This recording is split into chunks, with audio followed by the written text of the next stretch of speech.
Hello and welcome back. And Gray wants to say hi as well.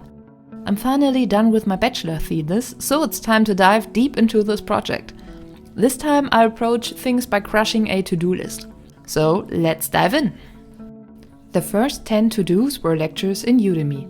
The videos in the pixel art course were mostly about the basics of color theory, the Roguelite course about setting up dungeon prefabs.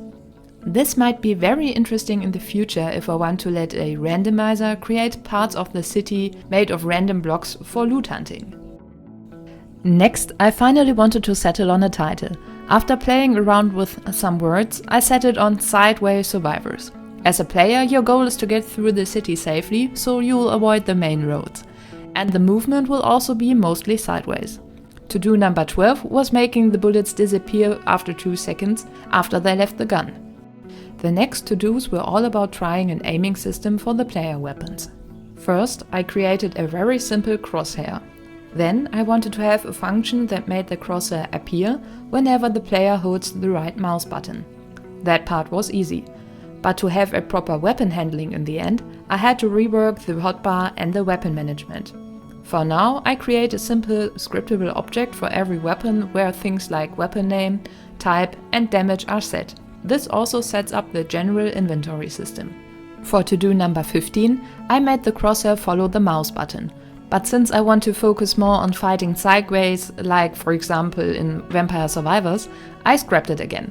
Instead, if you are aiming, the crosshair appears to indicate where you are shooting, but you can't move it.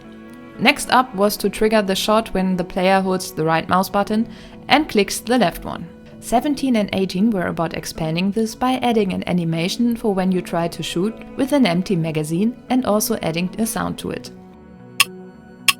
For 19 and 20, I fixed an issue where the system wouldn't track if the magazine is empty and a null pointer exception that appeared whenever no weapon was equipped. Next up, I wanted to record 2 sounds by myself. First was the sound for hitting zombies with a machete, which I improvised by cutting a mango. The result turned out like this. To implement it properly into the new inventory system, I also created a scriptable object for the machete. The other sound was a simple ouch that gets played whenever the player gets hit. For the last 7 to-dos for this video, I wanted to focus on the level design and improvements. First, I created an animation for the aiming, then I fixed the idle animation by adding a shadow to it. To-dos 26 to 28 were about the next house on Oak Lane. After creating a draft, I did the basics of the house and lastly added some details. Also, some corners on Oak Lane house number 2 needed some proper sprites.